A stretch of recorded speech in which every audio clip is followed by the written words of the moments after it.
Estamos hablando de que cada 3 o 4 años se presentaba un cambio de versión. Actualmente la versión actual pues está en la 2017. Sin embargo, les decía que en teoría y siguiendo el estándar que hace de 3 o 4 años, se viene cambiando la versión. Pues en teoría el 2016 tendría que haber salido la última versión. Sin embargo, la última versión salió este año, pero fue la del 2017. ¿Por qué se hacen los cambios de versiones? Las tecnologías avanzan constantemente y justamente más en el área de desarrollo. Vemos que actualmente hay más tecnología orientada a programación, nuevas metodologías, nuevas vulnerabilidades, etcétera. De allí que cada 3 o 4 años se esté reestructurando el proyecto y en este caso vamos en la versión 2010. Sigamos con la presentación. En base a que Ok, vamos a subirle el volumen. Ahí ya me escucha mejor, Juan Pablo. ¿En base a qué se toman estas vulnerabilidades? Basados en datos de 7 empresas especializadas en seguridad de aplicaciones, se recopilan en el medio, gracias a la comunidad, más de 500.000 vulnerabilidades, miles de aplicaciones se auditan, cientos de empresas participan y a través de eso se genera el top 10 y se prioriza qué vulnerabilidades son las más comunes en el mercado. Entonces, concluyendo, OWASP es una organización sin ánimo de lucro que lo que busca es generar nuevas prácticas y guías o estándares para que los desarrolladores y las personas que trabajamos en seguridad lo sigamos y combatir así, digamos, la deficiencia que hace software inseguro a nivel web. Ya vimos que no es solo a través de web, sino que el proyecto ha migrado y también está trabajando en aplicaciones móviles. OWASP, en medio de todo su panorama, genera un OWASP Top 10. Este OWASP Top 10 son las 10 vulnerabilidades más críticas que se generalizan en toda la industria.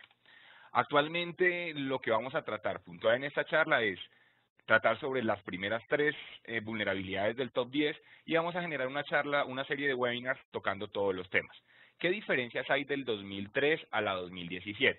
A mano izquierda encontrarán el OWASP Top 10 del 2013 y el OWASP Top 10 del 2017. Básicamente siguen siendo las 10, sin embargo, la industria cambió un poco y lo que hicieron esta vez fue unificar la referencia directa insegura a objetos, ausencia de controles de acceso a las funciones y la unificaron en una nueva vulnerabilidad que se llama configuración de seguridad incorrecta. Adicional, ingresaron 3 vulnerabilidades nuevas. Una es entidad externa de XML, otra es descentralización insegura y la otra registro y monitoreo de insuficientes. Como les mencionaba, la idea es empezar a trabajar cada una de estas y explicar de forma práctica y sencilla de qué se trata esta vulnerabilidad. Si bien es cierto, en la industria los desarrolladores vemos con mucha frecuencia que muchos desarrolladores piensan o tienen el concepto errado de que la seguridad no les aplica a ellos, que es un ente o es un tercero experto en seguridad. Sin embargo, a nivel de desarrollo y buenas prácticas de desarrollo seguro de código, pues pueden prevenir muchas de estas vulnerabilidades y es lo que vamos a ver. Vamos a empezar con la primera vulnerabilidad del OWASP Top 10 2017. En este caso es, en general, los tipos de inyecciones. Los tipos de inyecciones pueden ser... en esto no había recibido respuesta, disculpa. Ok, Alfonso. El primero es el tipo de inyecciones. Cuando hablamos de inyecciones, existen inyecciones de muchos tipos. Son fallas de inyección como SQL, no SQL, inyecciones de tipo de sistema operativo, inyecciones de tipo de LDAP. Ocurren cuando se envían datos no confiables a un intérprete. Como parte de un comando consulta, los datos dañinos del atacante pueden engañar al intérprete para que ejecuten comandos involuntarios o acceda a los datos sin la debida autorización. ¿Qué estamos hablando acá? La mayoría de aplicaciones se basan en inputs o parámetros de entrada. La mayoría de desarrolladores que no están acostumbrados a trabajar bajo una metodología segura de código, pues simplemente ven los inputs como parámetros de entrada que ellos esperan que el usuario ingrese. Por ejemplo, en un número de cédula, vamos a ver ejemplos más puntuales en este momento. Sin embargo, hablemos, por ejemplo, de un input de número de cédula o número de identificación o etcétera. El desarrollador que no está orientado a trabajar con temas de seguridad va a tener en su mente que un usuario estándar va a ingresar allí solo números. Sin embargo, personas un poco malintencionadas o no, con un poco de conocimiento en seguridad, pues no van a ingresar solo números, sino también van a intentar, dependiendo de la plataforma, tratar de inyectar cosas. Por ejemplo, ¿qué pasaría si un usuario inyectara código SQL en una sentencia? ¿Qué pasaría si simplemente le colocamos una comilla dentro de una sentencia o un input? Ese tipo de cosas es las que vamos a ver. La explotabilidad, pues digamos que es fácil si no se tienen las medidas precautelarias necesarias, como lo que les decía actualmente. La prevalencia sigue siendo común, la detección, pues digamos que en general es una detección promedio y el impacto puede ser severo para la organización. Ejemplo, podrían extraer una base de datos, se podría inyectar nuevo código, por ejemplo, HTML en una página, podríamos redireccionar a los usuarios de un sitio a otro para generar tráfico malicioso, etcétera.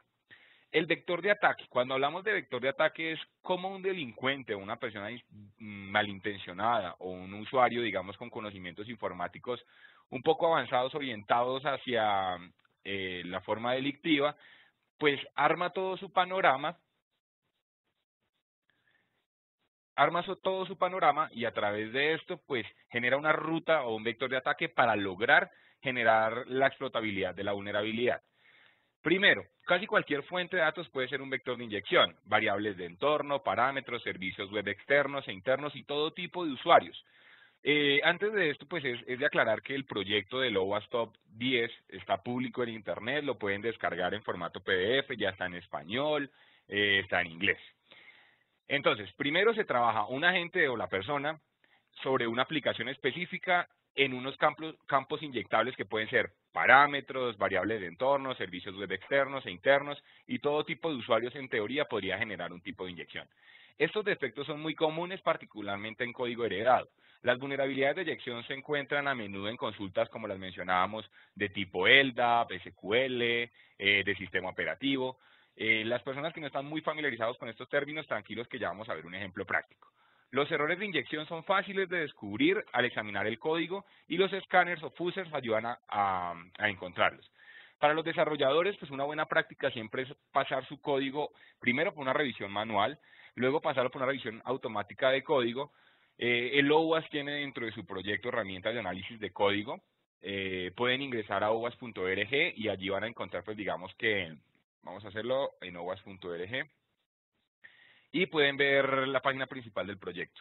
En la página principal del proyecto pues pueden ver que hay guías de desarrollo, que hay guías de testeo, que hay proxies, etcétera. Aquí pues pueden navegar un poco por el proyecto para descargar las herramientas. Luego el impacto. Una inyección puede causar divulgación, pérdida o corrupción de información, pérdida de auditabilidad o de negación de acceso. Los impactos pues pueden ser variables dependiendo del core de negocio. Lo más crítico es que, por ejemplo, haya una fuga de información más en el tema que estamos tratando actualmente a nivel global de protección de datos, de regulación de datos personales. Adicional, puede impactar directamente el negocio. Supongamos que a través de una inyección o una consulta sea posible extraer la base de datos que esté que esté publicada en Internet bajo controles de acceso y autenticación y demás, pero que un atacante pueda sacar esa base de datos. Sería impactante para el negocio o el impacto sería bastante alto de que la base de datos de sus clientes estaría expuesta. Las aplicaciones es vulnerable, sí. Primero, se invocan consultas dinámicas o no parametrizadas sin codificar los parámetros de forma acorde al contexto. Se utilizan datos dañinos dentro de los parámetros de búsqueda en consultas Object Relational para extraer registros adicionales sensibles. Y los datos dañinos se usan directamente o se conectan de modo que el SQL o comando resultante contiene datos y estructuras con consultas dinámicas. En palabras sencillas, ¿cuándo es una aplicación vulnerable? Primero, cuando no se hace un adecuado manejo y tratamiento de los parámetros de entrada en los inputs. ¿Qué quiere decir eso? En un formulario, en un parámetro de entrada, en una variable, siempre se debe garantizar de que el parámetro que yo espero que ingrese tenga las condiciones adecuadas. Ejemplo, si en un input yo estoy tratando de, o espero que se ingresen solo números, pues debo generar a nivel de código ciertas reglas para validar del lado cliente y del lado servidor que los parámetros ingresados solo sean números. Adicional, que no permita, por ejemplo, caracteres especiales como, no sé, comillas, doble comillas, backslash, etcétera. Vamos a dar recomendaciones al final de cada una de las vulnerabilidades más destacadas, como la inyección, vamos a ver datos sensibles, etcétera, para que los desarrolladores y los participantes en este panel tengan unas herramientas claras para poder prevenirlos. Vamos a ver unos ejemplos de inyección. El ejemplo más fácil de entender, el ejemplo más global, digamos, es el tipo de inyección de SQL. en donde a nivel de browser pues tenemos un formulario, tenemos una presentación en HTML, en este caso particular vamos a ver un login, ¿sí? En donde pide un usuario y contraseña. Por debajo como tal, ¿qué es lo que va a hacer? Va a ser un select en donde el usuario ingresa el login y el password y es lo que va a hacer validarlo a nivel de base de datos y si es correcto, pues te va a permitir el acceso y si no, pues no lo va a hacer. Si analizamos esta consulta, la consulta está recibiendo parámetros directos de entrada como login y password. Si no se sanatizan o se hace un tratamiento de los datos adecuados, puede pasar algo como lo que está aquí a continuación.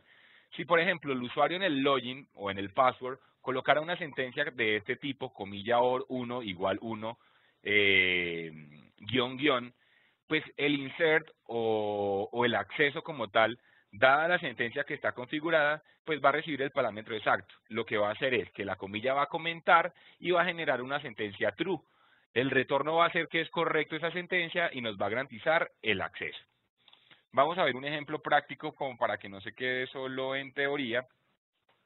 Vamos a ver, hay una aplicación que es vulnerable para los desarrolladores y los que estamos trabajando en seguridad de la información. Pues el mismo OWASP tiene hecho un proyecto, el WebGoat, que permite ser descargado. Es una máquina virtual con un servicio, con un servidor web, en donde van a encontrar múltiples vulnerabilidades sobre esa plataforma para que vayan probando en un ambiente controlado. Cabe destacar que todo lo que aprendamos acá en función de demo y demás es con fines pues, educativos. La idea es mostrar las vulnerabilidades. Lo que haga, digamos, los participantes con el conocimiento adquirido, pues no es responsabilidad nuestra. Cabe destacar que somos pues todos muy éticos en el tema, entonces vale la aclaración. En este caso, tenemos una aplicación vulnerable donde tenemos un login y un password, en donde vamos a mirar que el login y el password, bueno, vamos a tomar este ejemplo de inicio. Vamos a probar, no sé, un admin, y vamos a tratar de loguearnos. A ver qué pasa.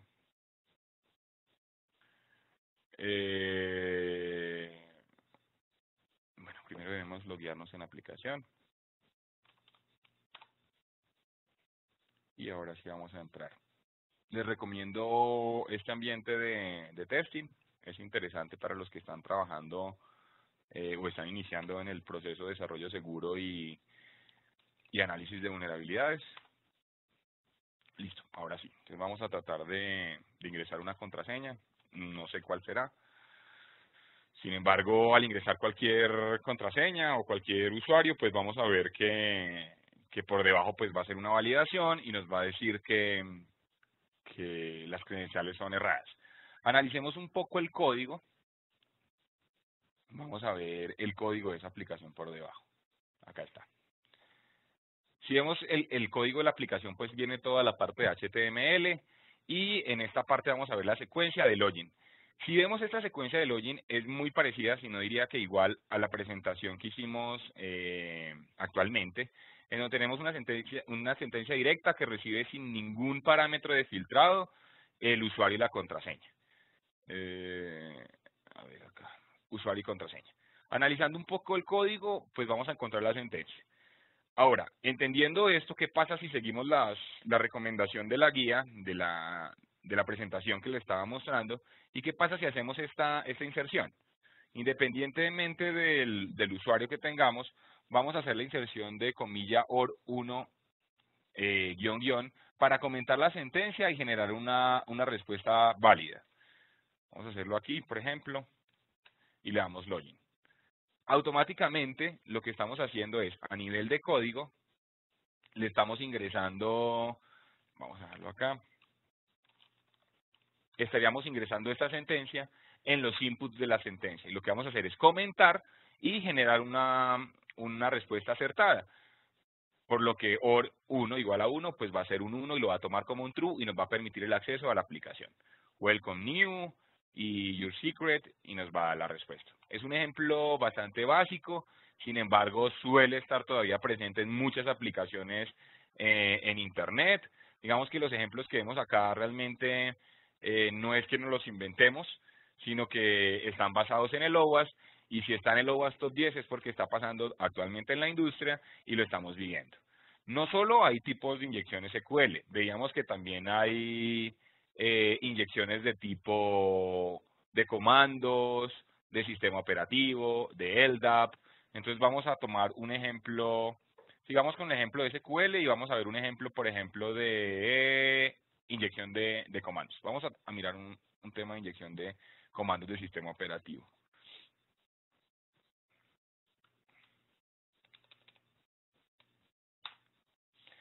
En este caso, la aplicación lo que hace es hacer un DNS lookup a un dominio que yo ingrese. Si yo le hago el lookup, pues él me va a hacer el DNS.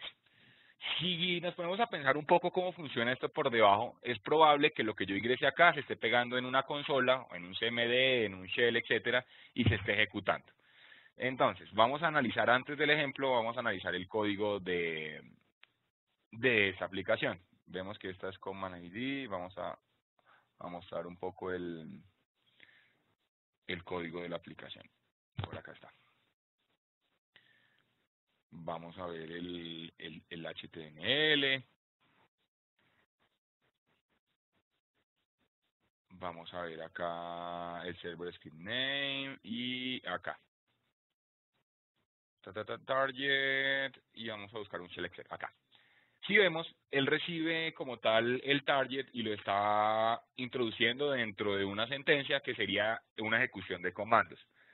Como sabemos nosotros, a nivel de comandos y demás, si usamos el punto y coma y demás, le estaríamos diciendo a la consola que vamos a ejecutar una sentencia en una siguiente línea. ¿Qué pasaría si este target como tal no recibiera el dominio, sino que adicional vamos a dar este ejemplo? Vamos a darle un punto y coma y vamos a tratar de ingresar, no sé, una ruta directa del sistema. Vamos a leer una ruta directa del sistema.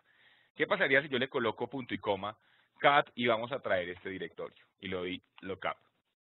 Automáticamente, como vimos a nivel de código, el target recibe el parámetro, como no se está filtrando nada, vamos a recibir el dominio, pero adicional vamos a recibir en una segunda instancia el comando de lectura sobre el archivo passwd y podríamos ver, pues digamos, el archivo completo.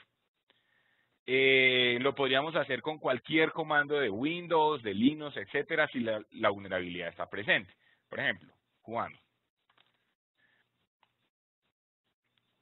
el servidor responde y vamos a ver que el nombre como tal va a estar explícito en la respuesta. Este sería, por ejemplo, una inyección de tipo de sistema de inyección de comando de sistema operativo. Aquí hay otros ejemplos. Vamos a ver este ejemplo. Presentación completa. Me toca volver a hacer todo esto. A ver. Esto. Inyección de sistema operativo. Vemos que un ejemplo típico también es que a nivel de PHP, aunque el desarrollo no está, la vulnerabilidad no está limitada a un framework de desarrollo en particular PHP, puede ser Java, puede ser .NET, etcétera, etcétera. En este caso vemos que se envía un nombre y el sistema lo que está haciendo es un RM a ese archivo. Si nosotros, por ejemplo, en la petición que se genera por GET, ingresamos el nombre del archivo bot.txt, el sistema por debajo lo que va a hacer es buscar ese archivo. Sin embargo, si ingresamos no un bot.txt, sino, por ejemplo, un binls, pues se va a ejecutar el comando por debajo de binls. ¿Por qué? En su mente el desarrollador estaba esperando que un usuario tradicional o común y corriente ingresara el parámetro que él esperaba, que era un archivo, el nombre de un archivo de texto o puede ser cualquier cosa. No esperaba que un usuario malintencionado o curioso ingresase una sentencia, digamos, de sistema operativo. Vamos a ver otro ejemplo de inyección. SQL, ya vimos uno en cuanto a login, vamos a ver uno en cuanto a consultas y que las consultas se pueden estructurar un poco más complejas. Vamos a ver en esta sección en donde hay una consulta de películas, en donde vamos a buscar, no sé, Iron Man o Spider-Man y demás. Él va a la base de datos, directamente va a hacer una consulta y nos va a arrojar el resultado de esa consulta. Como les decía, es bueno analizar el código. Vamos a ver el código de esta aplicación. Está montado sobre PHP, un HTML, pero la parte que nos interesa es la parte de la consulta. La parte de la consulta, pues digamos que hace un select directo sobre la base de datos Movies, en donde el título concuerde con lo que vamos a ingresar. Sin embargo, como la consulta está siendo realizada directamente sobre la base de datos y no se está teniendo en cuenta un filtrado adecuado de los parámetros, puede pasar exactamente lo que vimos en la parte de login, que podíamos generar comandos que se meten o insertan en la base de datos y podemos tener un resultado pues que el desarrollador no esperaba. Vamos a ver un ejemplo más práctico del tema. Y vamos a ver una consulta un poco más elaborada. Por ejemplo, esta. ¿Qué pasaría si yo ingreso esta consulta? Para que la vean todos, vamos a dejarla aquí. Acá. ¿Qué pasa si yo ingreso esta consulta? El Iron, pues definitivamente le estoy diciendo, oiga, trate de buscar esta película, sin embargo estoy enviando una comilla en donde le estoy diciendo, oiga, a partir de aquí es comentario, genéreme esta sentencia como tal, vamos a hacer un union select en el 1 donde estén los usuarios, la versión y demás, la vamos a ejecutar y el servidor automáticamente nos va a arrojar el usuario con el que estamos a nivel de sistema operativo autenticado o donde está corriendo la aplicación web, estamos en local claramente, la versión del servidor, etcétera. Vamos a probar extrayendo, digamos, usuarios. Entonces vamos a usar la siguiente sentencia. Por fines prácticos, para no demorarnos y demás, pues claramente es un trabajo que se ha hecho previo. Estas consultas ya están diseñadas o ya las hemos realizado pues para mostrarles a ustedes directamente y no ponernos a improvisar. Vamos a ingresar esta sentencia directamente en el input y vamos a ver qué arroja la aplicación. Si generamos esta sentencia, la vuelvo a ver para los que están familiarizados un poco con SQL, ¿sí? Lo que vamos a sacar realmente son los hash de los usuarios. Y los usuarios están aquí. El hash y vamos a ver los correos asociados a dichos usuarios.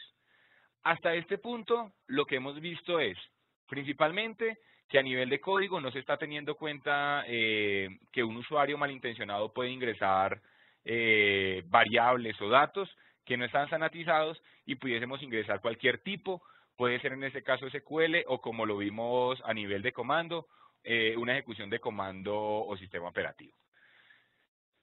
Hasta este punto, de pronto tenemos alguna duda a nivel de chat de algunos tipos de inyección.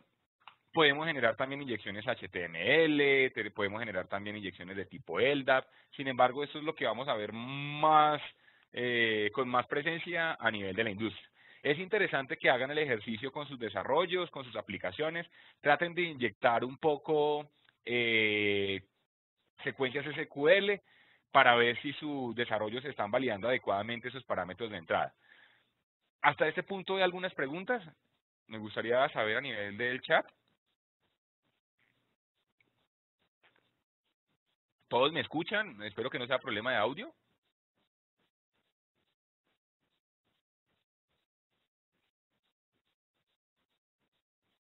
Todo claro. Ok, perfecto. Listo. Si todo está claro hasta este momento, vamos a seguir con la presentación. A ver.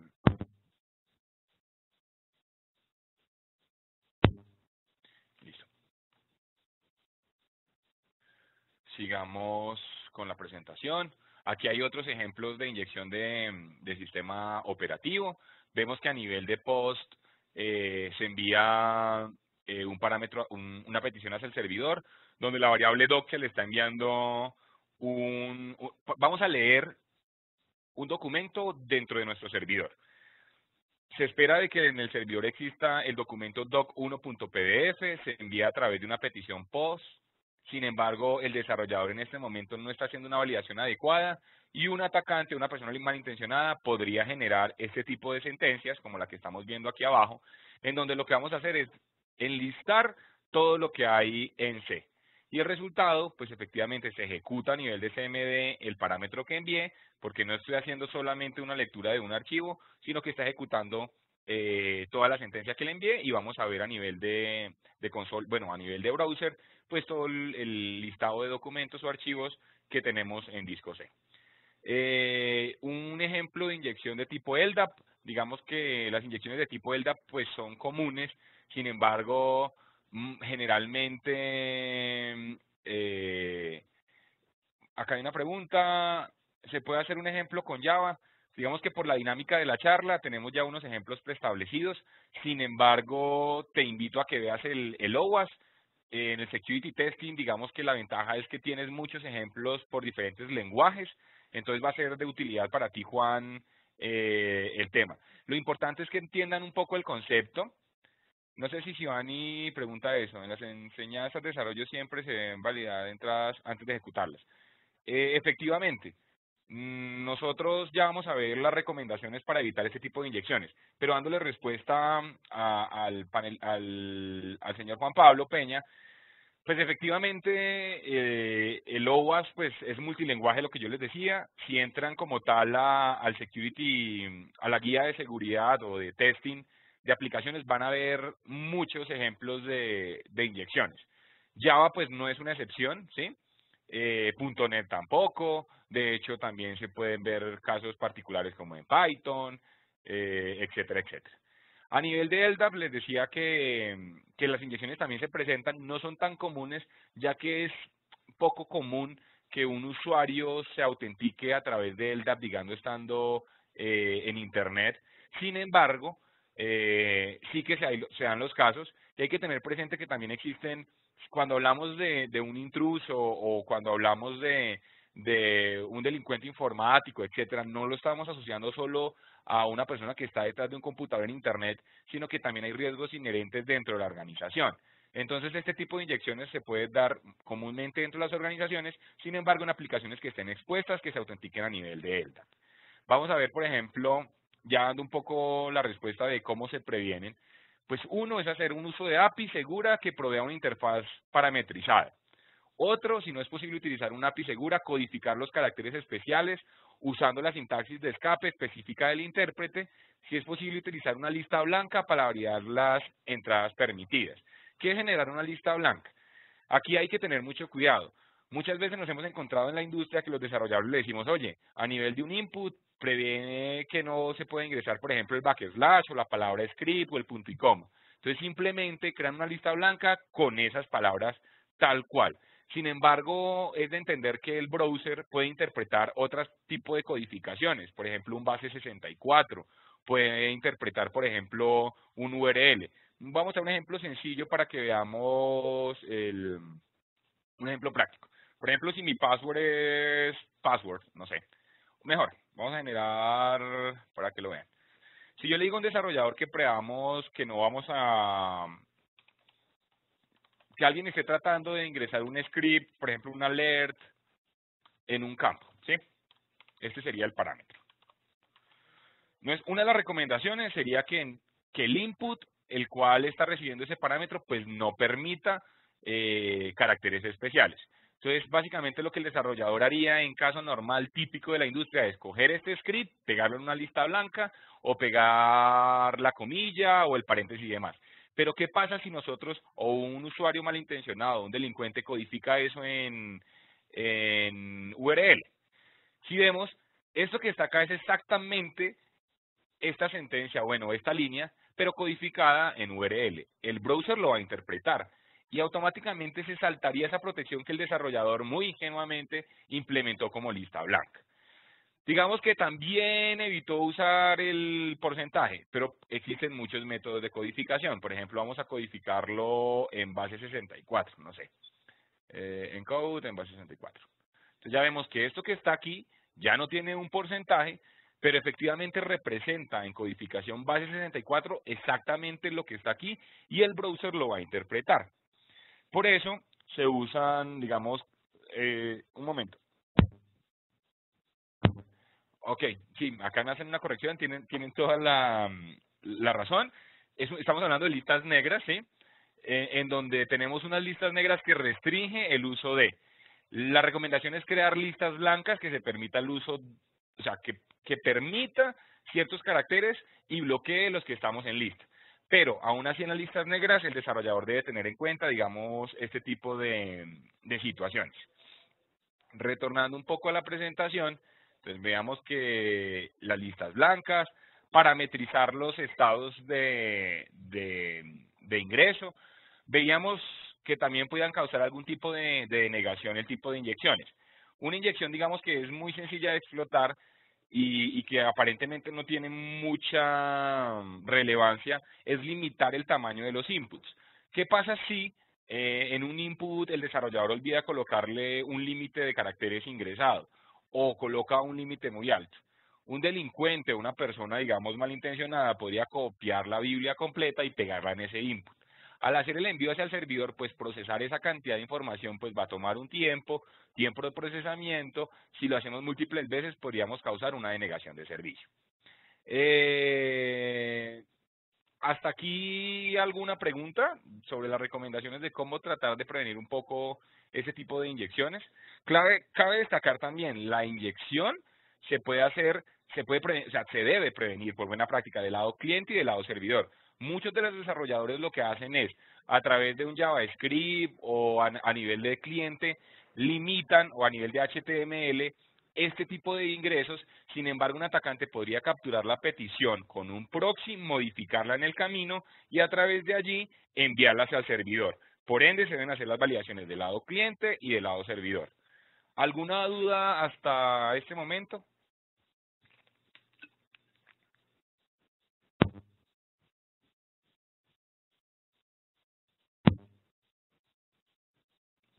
¿Ninguna duda? Jonathan, ese ejercicio que hiciste a través de una aplicación, no me queda muy clara la pregunta. Si lo que tú decías es, lo que hice fue probar en esta aplicación, ViApp es un proyecto open source que te permite hacer pruebas, demos, pruebas de concepto. Si estás trabajando en el mundo de desarrollo o si estás trabajando en el área de seguridad, eh, podríamos manejar, digamos, el tema para hacer pruebas. Por ejemplo, este software es open source. Vamos a verlo acá, por si lo quieren anotar.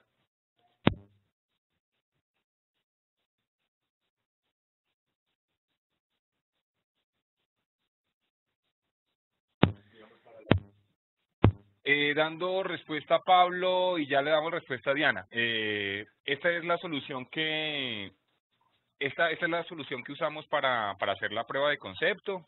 Es una distribución open source, la descargan a nivel de máquina virtual y pueden hacer las pruebas, despliegan el servidor y pueden hacer las pruebas. ¿Qué proxy usamos? OWASP tiene su propio proxy. De hecho, veíamos que por acá está el SAP proxy. Es bueno. Actualmente para el demo estamos usando Board Suite, el Community Edition. Sin embargo, cualquier proxy será interesante. Diana Carolina nos dice que qué APIs seguras existen. A nivel de desarrollo, el OWASP recomienda dentro del Security, acá vamos a ver la guía de desarrollo seguro, Development Guide, genera varias recomendaciones dependiendo del lenguaje que APIs puede consumir. Dependiendo de la tipología, dependiendo si es una aplicación desarrollada en PHP, en Java, etcétera, pues el OWASP te va a dar ciertas recomendaciones para que uses una API o una librería, etcétera. También es importante tener en cuenta que el OWASP te dice qué librerías están desactualizadas, qué librerías están actualmente actualizadas, cuáles son seguras y cuáles no. Vamos a ver, bueno, ya tocamos el tema de inyección, espero haber aclarado las dudas. Vamos a manejar y vamos a entrar a pérdidas de autenticación, que sería la segunda vulnerabilidad del OWASP Top 10 2017. Las funciones de aplicación relacionadas a autenticación y gestión de sesiones son implementadas incorrectamente, permitiendo a los atacantes comprometer usuarios y contraseñas. Tokens de sesión, explotar otras fallas de implementación para asumir identidad de otro usuario, temporal o permanente. Normalmente, cuando nos encontramos en un ambiente corporativo o ambientes expuestos a Internet, vemos que nuestro código, nuestra aplicación y demás está protegida pues por un formulario de autenticación, donde en su versión más básica lo que vamos a encontrar es un usuario y contraseña.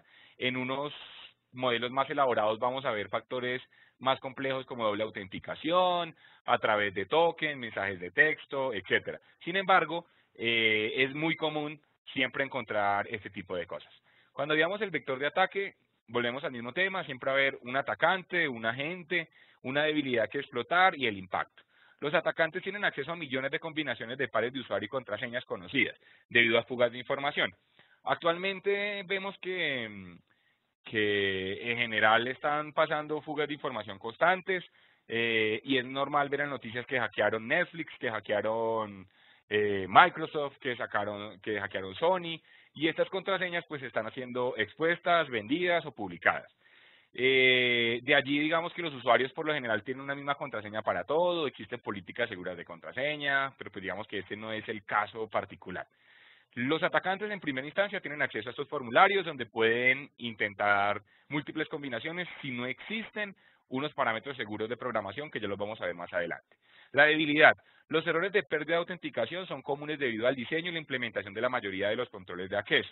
La gestión de sesiones es la piedra angular de los controles de autenticación y está presente en las aplicaciones. Los atacantes pueden detectar la autenticación defectuosa utilizando medios manuales y explotarlos utilizando herramientas automatizadas como listas de contraseña y ataques diccionarios.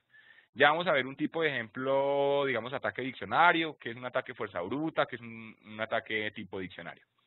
Los atacantes solo tienen que obtener el acceso a unas pocas cuentas, a una cuenta administrador para comprometer el sistema. Vamos a ver también un ejemplo, normalmente a nivel de desarrollo lo que se ve es que existe una interfaz, o sea, el mismo formulario de login, pero dependiendo de los privilegios que tenga el usuario accedido, pues así mismo va a poder acceder a las funcionalidades de la aplicación. Ejemplo, si un usuario con mínimos privilegios se autentica, va a poder, por ejemplo, ver una parte del sistema. Pero si se autentica un usuario con máximos privilegios o administrador, pues podrá tener control sobre la aplicación total. Pérdida de autenticación. La aplicación es vulnerable, sí. Primero, permite ataques automatizados como la reutilización de credenciales conocidas, cuando el atacante ya posee una lista de pares de usuario y contraseñas válidas.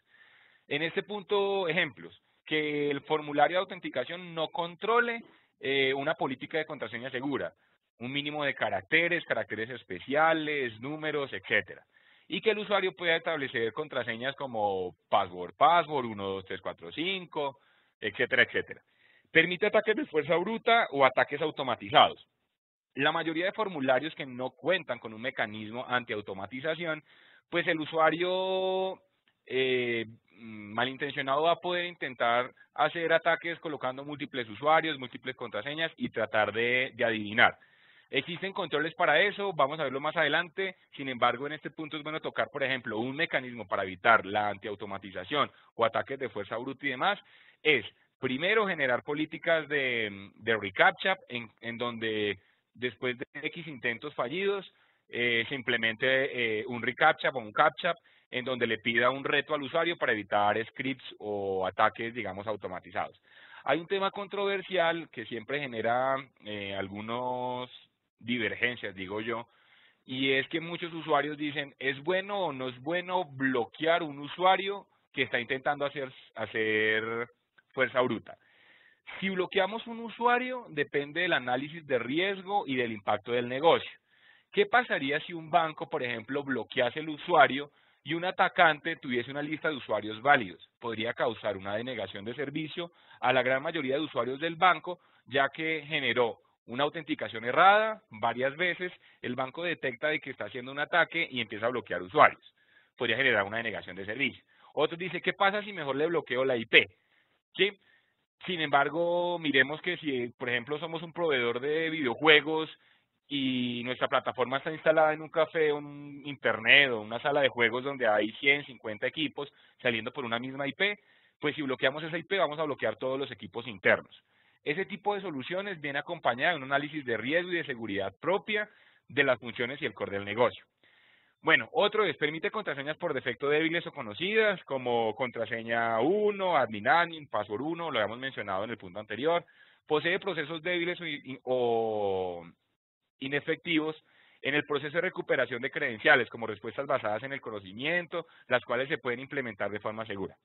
Es común encontrarnos también esos casos particulares en la industria, donde le damos olvide mi contraseña, recuperar contraseña y nos va a pedir, o sea, es chistoso. ¿Cuál es su nombre? Y yo no, bueno, ya tengo el nombre. Luego te genera 3 opciones, como ¿cuál de estas 3 opciones es válida? Te coloca 2 preguntas que son por lógica descartables y una que es real. y te genera 3 preguntas red. Un atacante puede hacer esto cuantas veces quiera, si está mal implementado te va a mostrar siempre las mismas preguntas y pues tendrá fácil acceso a tu proceso de recordar contraseña, olvido contraseña o cambio de la misma. La aplicación es vulnerable si se almacena la contraseña en texto claro o cifradas con métodos de hashing débiles. Vamos a ver que muchos desarrolladores todavía tienen un concepto errado de cifrado, codificado, etcétera, y creen que tener una contraseña, por ejemplo, en base 64 o con una codificación propia a nivel de base de datos es seguro. Sin embargo, como les decía anteriormente, no existen atacantes externos, sino que también existen atacantes externos e internos. Un mismo administrador con acceso a una base de datos sería un riesgo inminente para la organización. Por eso es recomendable cifrar las bases de datos, los datos ingresados, que ni siquiera los mismos administradores puedan saber qué contraseñas están allí. Para eso existe un proceso de recuperación de contraseñas, se le debe enviar al usuario un correo, etcétera, etcétera. Que no posee autenticación con múltiples factores o fue implementada de forma ineficaz. Les contaba al inicio que existen en su mayoría el caso típico, usuario y contraseña, pero podemos hablar multifactor como tokens físicos, soft tokens, ejemplos prácticos que vemos todo el día, por ejemplo, el Google Authenticator, etcétera, etcétera. O también podemos implementar mecanismos de envío de mensajes de texto. Como les decía, OWASP está evolucionando cada 3-4 años. Actualmente, de hecho, ya es inseguro el envío de tokens a través de mensajes de texto por una falla que se encontró en el protocolo de GSM. Entonces, también es importante que los desarrolladores y las personas que estamos en este medio nos estemos actualizando constantemente en este tipo de nuevas vulnerabilidades, a través de blogs, por ejemplo, como el de ISEC, a través de... También es importante acá, y ya es un dato personal, no todo lo que está en Internet es cierto, no todos los blogs son reales, cualquiera puede escribir en Wikipedia, de allí que lo mejor es buscar fuentes confiables, estándares, buenas prácticas, etcétera. Otro ejemplo es la aplicación es vulnerable, sí. Se expone Session IDs en la URL, no valida correctamente o no la rota satisfactoriamente luego del cierre de sesión o de un periodo de tiempo determinado. Ejemplos prácticos en la industria que suele pasar mucho a los desarrolladores. Un error tan sencillo como un back o como darle en el browser atrás, nos podemos retornar a una sesión, acceder a información confidencial. Las sesiones todavía se siguen enviando por URLs. Cuando hablo de sesiones, también vemos que no solo Session ID, sino datos por parámetros de GET, ejemplos prácticos en la industria que lo pueden validar. En la zona, digamos, de salud es crítico. Si ustedes, por ejemplo, tratan de acceder a su sistema de salud y demás y miran por URL, si va a su número de identificación y demás, y lo reemplazan por otro dato, pues podrán ver posiblemente información de otras personas. Si ese Session ID es predecible y secuencial, si yo cambio ese Session ID, podría acceder quizás a una sesión de un usuario, de un tercero que no es mi usuario. Si, por ejemplo, a través del Session ID va un parámetro que hace alusión al parámetro administrador como admin igual a 1 o admin igual a 0, y si yo cambio esos parámetros, podría acceder a usuarios administradores. Vamos a ver unos ejemplos prácticos para no hablar tanto. Los errores más prácticos que vemos en la industria, los que están en la charla me dirán si sí les ha pasado o no. Uno que parece inofensivo pero que es crítico son los mensajes de error. Tratas de autenticarte en la aplicación y la aplicación te dice usuario o contraseña incorrecto, debería ser el mensaje ideal, en donde no le da mucha información al atacante. Pero la mayoría de casos te dice usuario no registrado o contraseña incorrecta. ¿Quién me puede decir a nivel de chat qué impacto tendría eso a nivel de seguridad para una organización? Que el mensaje diga usuario no registrado en el sistema o contraseña errada. ¿Alguien en el chat que pueda compartirnos, digamos, si le ha pasado o qué creería que pudiese pasar?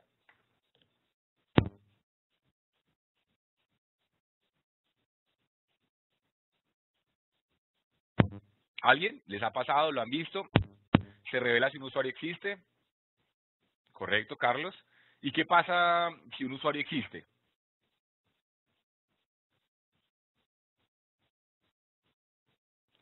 Si existe, digamos, un mal mecanismo de autenticación y demás, y si tocábamos el ejemplo, podemos empezar a probar sus passwords, ¿ok? Uno sería empezar a probar, ya tenemos un usuario válido, podríamos empezar a probar las passwords. Adicional, si el mensaje le dice password errada, pues ya tienes todavía más camino adelantado. Sin embargo, el tema es crítico, se puede explotar la vulnerabilidad por SQL injection. Bueno, Fabián, eso dependería de las condiciones, no necesariamente que el mensaje de error te diga que el usuario no existe, quiere indicar que puedes hacer una inyección SQL. Aquí el punto es de que ya le estás dando información al atacante de que hay un usuario que está registrado en la base de datos. A través de eso tú ya podrías empezar a armar un diccionario para tratar de averiguar cuál es la contraseña de ese usuario. Ya tendrías el 50% del trabajo hecho. Adicional, si hay malas prácticas implementadas, por ejemplo, de baneo de usuarios por intentos fallidos, podrías banear o bloquear ese usuario si intentas 3 veces la contraseña errada. Por ejemplo, password por default. ¿A quiénes les ha pasado que la contraseña es password 123, password, root, admin, etcétera, etcétera? Esto se vuelve crítico cuando tenemos puertos de administración expuestos en Internet. Por ejemplo, cuando tenemos un RDP, cuando tenemos un SSH expuesto. Sin embargo, también es de tener presente que muchos desarrolladores o administradores hacen instalaciones por defecto de las plataformas, que el Apache, que el Drupal, que el WordPress, etcétera, etcétera, y estos vienen a su vez por defecto con usuarios genéricos que en teoría deberían ser reemplazados durante el proceso de instalación. Entonces podemos encontrarnos un Apache Tomcat, podemos encontrarnos por allá un admin, y después pues ya tendríamos acceso a la plataforma. Ese es un ejemplo práctico de paso por default. Session ID, vamos a tocar un ejemplo de manejo de sesiones, un ejemplo súper sencillo, pero que probablemente lo han visto, suele pasar. Vamos a ver acá un ejemplo de manejo de sesiones. Sencillo. En este caso vamos a ver que a nivel de get se envía una variable que se llama admin y está codificada o tiene el valor asignado de 0. ¿Qué pasa si le cambiamos el valor de 0 a 1? Automáticamente la plataforma nos desbloquearía la página para manipularla. Sé que es un ejemplo aparentemente muy sencillo, sin embargo esto se puede complementar con peticiones post, que el administrador me codificó esto del admin en base 64, que hizo una codificación débil, etcétera. Pero ese es el principio general. Otros casos más particulares que lo hemos visto a nivel de la historia y demás, y que digamos que a nivel de desarrollo y de la industria, un comentario puede ser crucial a nivel de desarrollo de código. Hace poco una entidad bancaria por ahí comentaron, el desarrollador dejó unos comentarios ofensivos a nivel de código. Sin embargo, el caso más crítico es cuando a nivel de código se queman usuario y contraseña porque no consultan una base de datos, sino lo hacen de manera local, etcétera. Vamos a ver un ejemplo chistoso que suele pasar. ¿Qué pasa? Espero no en América Latina ni en España, pero suele pasar. Ejemplo. Vamos a acceder a ese formulario de login. Acá. Creo que es este. Sí. Vamos a acceder a ese. Tenemos un formulario.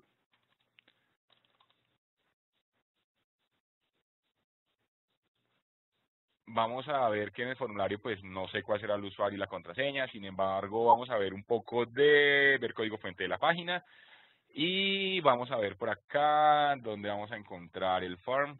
El form. Bueno, va por método post. Y vamos a ver que en teoría me bajé mucho. Acá.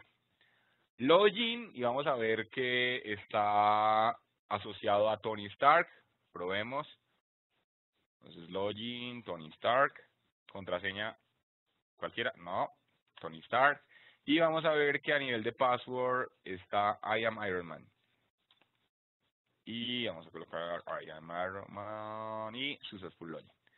Entonces, ejemplo sencillo en donde a nivel de código el desarrollador amablemente dejó sus credenciales quemadas. Vamos a ver, por ejemplo,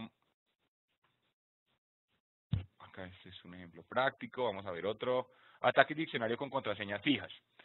A nivel de industria, el desarrollador está acostumbrado, el caso típico sería que el usuario trate de, el delincuente o la persona malintencionada, cree el usuario o ya tiene un usuario identificado y empieza a variar las contraseñas, que es el caso típico.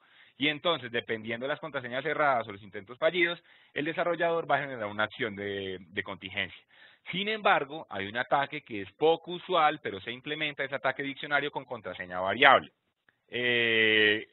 Contraseñas fijas y, perdón, estoy al revés. En uno lo que hacemos es dejar un usuario fijo e intentar ingresar contraseñas variables. En otro, en plataformas que son muy globales, lo que hacemos es dejar una contraseña que probablemente sea estándar y común, como un password 123, y lo que vamos a hacer es variar el usuario.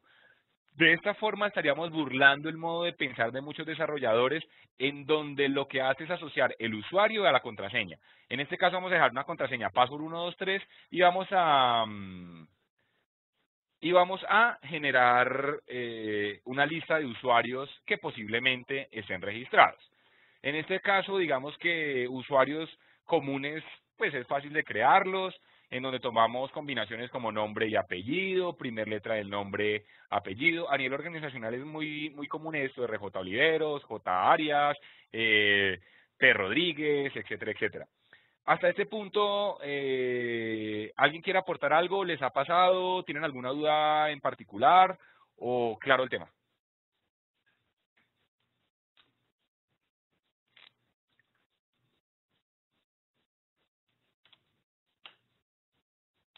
Ok, vale. Héctor nos hace una pregunta.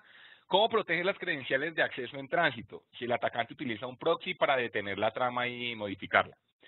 Es importante destacar que existen los certificados digitales, ¿sí? El certificado digital, para los que no están asociados, pues está asociado a protocolos de seguridad como HTTPS, que por eso vemos a nivel bancario y además el HTTPS. Otra de las formas es implementar un cifrado a nivel de datos para que cuando vaya viajando y yo capture la petición, ya vamos a ver un ejemplo, Héctor, en la sección de 3, en la A3, donde se envía un parámetro posiblemente cifrado, sin embargo se puede codificar. Ahí que es importante tener en cuenta que cifrado y codificado es diferente, que se debe implementar cifrados seguros y no codificaciones propias de los desarrolladores. Ah, es que tomo la fecha y la concateno con el usuario y a eso le saco base 64 o un MD5. ¿Vale, Héctor? ¿Alguien más tiene de pronto una duda?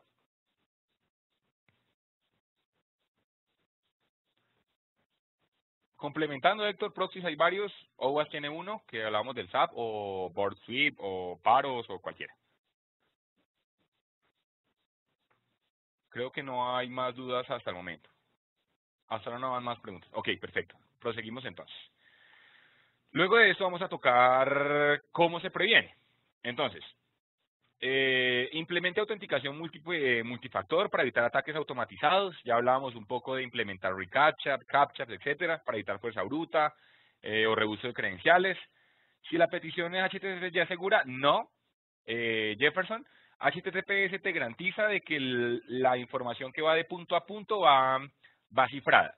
Sin embargo, si tú usas codificación o malas prácticas de desarrollo y un atacante local, por ejemplo, puede capturar la petición, analizar lo que envías, no va a ser seguro. ¿Listo? Retomando, ¿cómo se previene? Implementar autenticación con múltiple factor, no utilice credenciales por defecto en su software.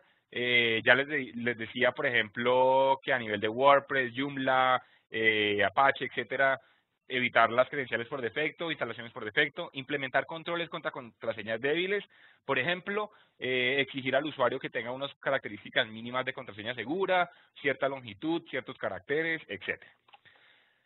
Alinear la política de longitud, lo veíamos, mediante la utilización de los mensajes genéricos, evitar mensajes particulares, usuario registrado, contraseña incorrecta, sino mensajes genéricos como error en la autenticación, punto. Limite o incremente el tiempo de respuesta en cada intento fallido de inicio de sesión. Para no bloquear el usuario, se podría generar un bloqueo temporal por un tiempo determinado de ir incrementando a medida que hayan fallos. Otra de las recomendaciones es, en el proceso de recuperación de contraseña, generar políticas seguras para restablecer la contraseña, enviar un link al usuario, no guardar contraseñas de forma en texto claro a nivel de base de datos sin usar mecanismos de cifrado, etcétera. Recuerden siempre que el atacante, posible atacante, delincuente, usuario malintencionado, no siempre está afuera, también hay usuarios malintencionados de forma local, administradores que pueden acceder a su base de datos.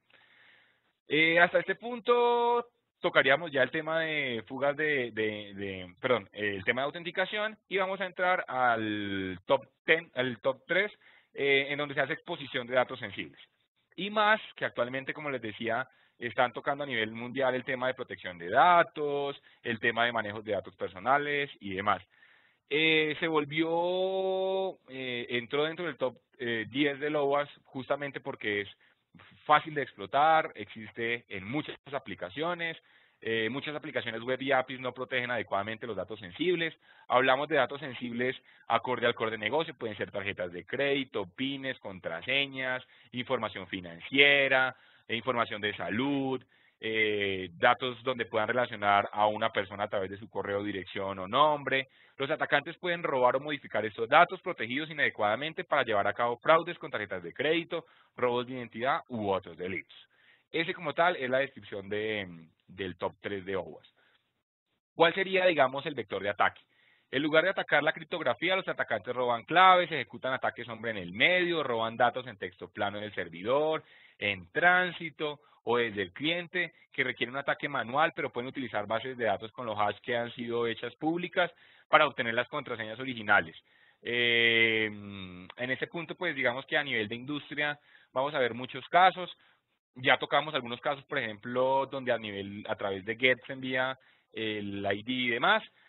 Vamos un poco, ya nos hemos prolongado mucho, vamos a agilizar un poquito.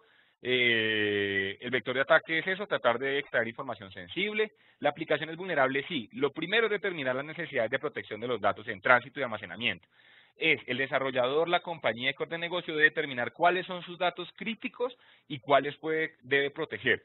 Evitar al máximo enviar, digamos, datos críticos a nivel de GET, siempre a nivel de POST, sin embargo eso no garantiza de que vaya seguro. Implementar mecanismos de certificados digitales, implementar codificación, no sino cifrado seguro de datos.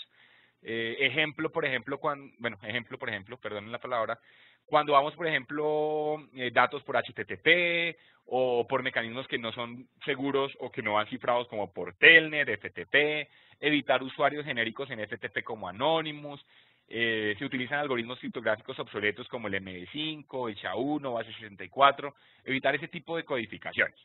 Se utilizan claves criptográficas predeterminadas o fácil deducción, no se aplica cifrado, el usuario del usuario o aplicación no verifica que el certificado enviado por el servidor sea válido, y vamos a ver algunos ejemplos. Ejemplo práctico y común que nos encontramos es cuando a nivel de GET enviamos un ID y enviamos el número de identificación. Si tú cambias este número de identificación vas a poder ver datos asociados a cualquier número. Bases de datos locales en dispositivos móviles, imágenes de seguridad en aplicaciones bancarias que son fácilmente deducibles, sesiones en método GET, comunicaciones por métodos no seguros. Vamos a ver un ejemplo supremamente sencillo. Vamos a ver acá, sería el 3, y con eso vamos a dar paso un poco a mi compañero. Vamos a ver qué sería Session Management, Secure Inform, QT Secure. Vamos a ver este. Vamos a ver acá, vamos a ver si es este. Vamos a usar un proxy. Vamos a capturar la petición que enviamos. Cookie, si era este, vamos a ver. No, este no es el ejemplo que quería mostrarles. Denme un segundo. Inyecciones, Broken Authentication. ¿Por qué lo maneja como Broken Authentication? Si eso es manejo de sesiones. Bueno, digamos que no vamos a demorarnos ahí un poco. Lo que quería mostrarles es que muchos de los desarrolladores pues envían parámetros como la cookie y demás con codificación débil. Muchos de los proxies pues ya tienen herramientas de codificación. Entonces un ejemplo, que el desarrollador envió la sesión en este parámetro, ¿sí? Vamos a verlo. O sea, igual que hicimos el proceso, podemos hacer el proceso inverso. Tenemos este dato, aparentemente es un dato que no nos dice mucho, pero si lo podemos decodificar, pues vamos a generar de una vez el dato en texto claro. Eso es lo que les quería mostrar de forma rápida. ¿Cómo se previene? Clasifique los datos procesados, almacenados o transmitidos por el sistema, que identifique si es sensible de acuerdo a las regulaciones, leyes o requisitos del negocio y del país para evitar sanciones, aplique los controles adecuados para cada clasificación acorde a la reglamentación local o internacional, no almacene datos sensibles innecesariamente, cifre todos los datos posibles cuando sean almacenados, utilice únicamente algoritmos y protocolos estándares y fuertes, no improvise, deshabilite el almacenamiento en caché, almacene contraseñas utilizando, digamos, hash, y verifique la efectividad de sus configuraciones y parámetros de forma independiente. Hasta este momento, ¿alguna duda? Sé que este fue supremamente rápido, no queremos, digamos, quitarles mucho tiempo, sabemos que tienen obligaciones y demás. ¿Algún comentario al respecto o pregunta puntual sobre la vulnerabilidad 3 de LOA para darle paso a mi compañero?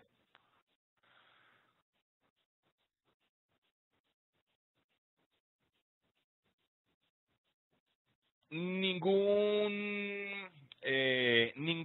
lenguaje es seguro o inseguro, depende de la metodología implementada, depende de la expertise y la experiencia del desarrollador en temas de seguridad y buenas prácticas de seguridad orientadas a desarrollo seguro de software. ¿Alguna otra duda?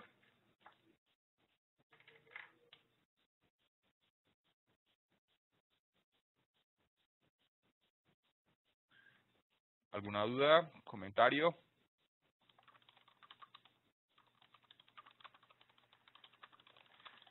No solo el uso de HTTPS certificados soluciona, ¿cierto? Correcto, Héctor. Como yo les decía anteriormente, no solo decir que mi página tiene un HTTPS quiere decir que es seguro. El certificado garantiza que la información en teoría no podría ser capturada, interpretada y leída por terceros en caso de hombre en el medio, entre punto y punto.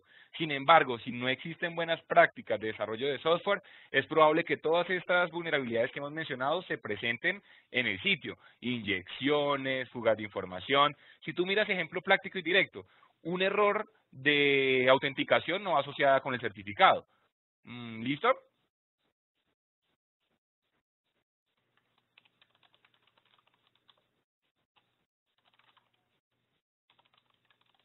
Bueno, creo que no hay más dudas en ese momento, entonces les doy las gracias por participar y ver acá. Si tienen algunas dudas, igual nos las pueden hacer llegar. Muchas gracias a todos, espero haya sido de interés. Las personas que aún están presentes, aprovechemos estos 3 minutos y si tienen un espacio, si quedó alguna duda, con gusto la aclaro, o si no, pues ya pueden encontrarnos en la página principal de nuestra organización. La idea es generar un grupo y una comunidad en donde aportemos. Como siempre decimos nosotros que estamos trabajando en seguridad y pues nos dedicamos al hacking, la idea es esto, ¿no? Compartir conocimiento y generar sensibilización en seguridad. ¿Preguntas, algún comentario, alguna mejora? Es bueno recibir las retroalimentaciones para mejorar, siempre en pro de brindarles mejores y, y más efectivas charlas. ¿Alguien quiere opinar de pronto?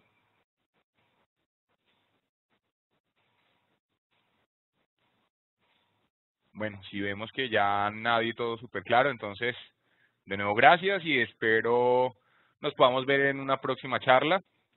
Que tengan muy buen día, muy buena tarde a los que están del otro lado. Un abrazo fuerte. Hasta luego.